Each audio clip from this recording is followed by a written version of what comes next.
உண்மையா நான் இயேசுவை பின்பற்றுகிறவனா இருந்தேன்னா என் ஜீவியம் இந்த உலக ஜனத்தை போல காணப்படாது. என் ஜீவியம் உலக ஜனத்தை விட வித்தியாசமானதா இருக்கும். அது ஒளி நிறைந்த ஒரு ஜீவியமா இருக்கும். மற்றவர்களை கவரக்கூடிய ஒரு ஜீவியமா இருக்கும். 1000 வாட்ஸ் பல்பா இருக்க வேண்டியதில்லை. இருள் நிறைந்த உலகத்தில் 0 வாட் பல்பா இருந்தாலே போதும். அநேக பூச்சிகளை அந்த ஒளியானது கவர்ந்து விடும். அதுதான் கிறிஸ்தவ வாழ்க்கை.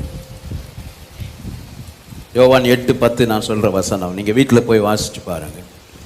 அது மாத்திரமா, உலகத்துக்கு ஒத்த வேஷம் என் வாழ்க்கையில குறைஞ்சி என் வாழ்க்கை மனம் புதிதாகி அது மறுரூபமாகி கொண்டே இருக்கும். உலகத்துக்கு ஒத்த வேஷம் குறைஞ்சிருக்கும், மனம் புதிதாகி மறுரூபமான வாழ்க்கை பெருகிக் கொண்டே இருக்கும்.